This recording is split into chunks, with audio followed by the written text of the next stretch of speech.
Alright, so this video is going to be about how your actions depend on how you think and your thoughts depend on how you feel.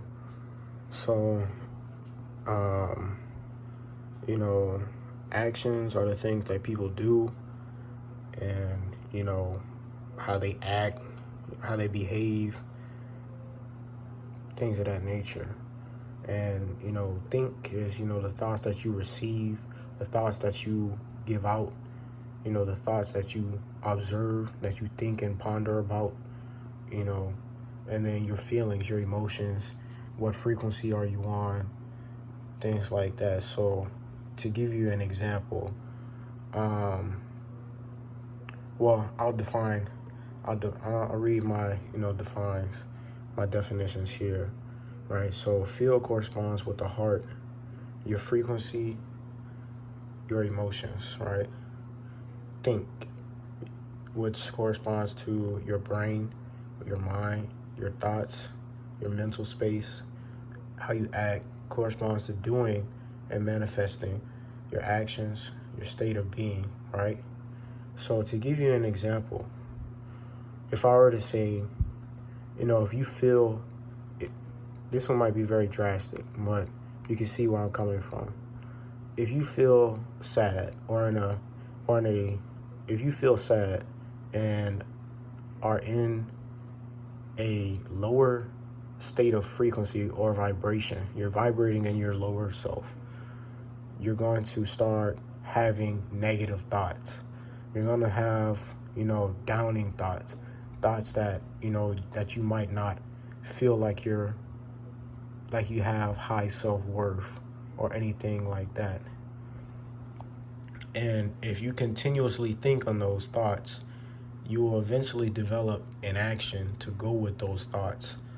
So an action might be suicide, for an example, or, any other act of self-harm because you were feeling such a negative way and you started conjuring up thoughts of that negative feeling. So you then enacted on those negative thoughts with, negative action.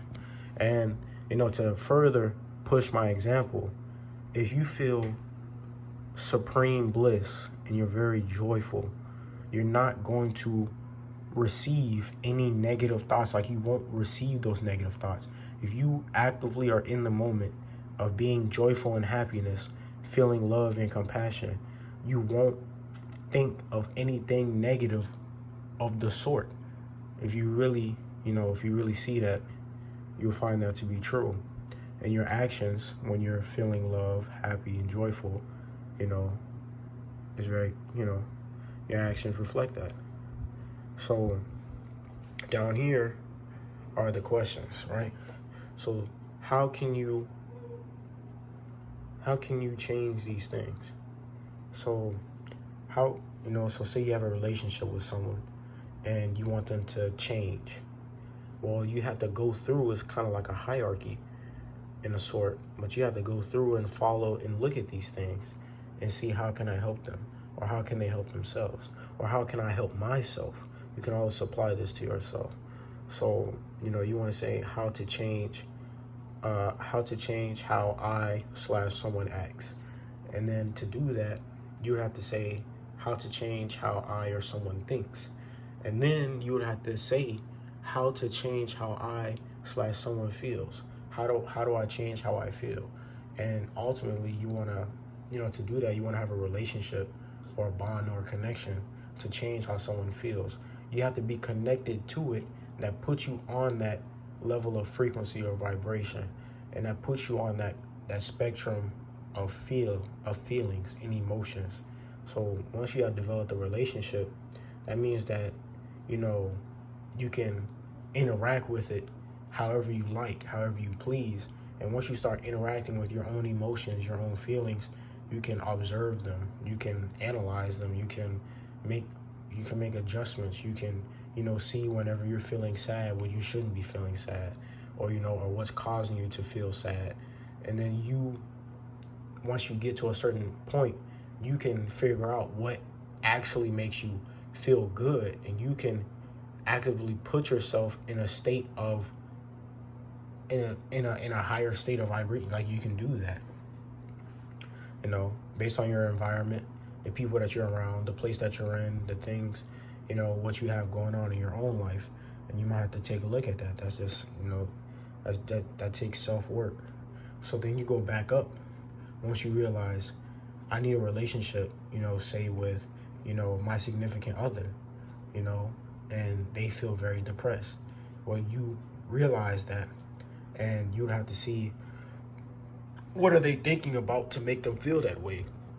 Something traumatizing in their past, or a recent event that just happened in their life that's causing them to constantly relive that experience that they had. And then hopefully that they don't think about it too much to where they decide to act on that.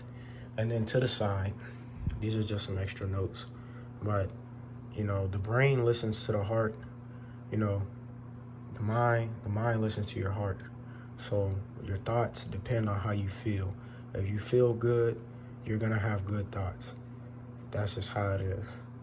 And holding on to a thought for 180 seconds will completely change. It can help you completely change whatever you're feeling at the moment. And I learned this from young Pharaoh.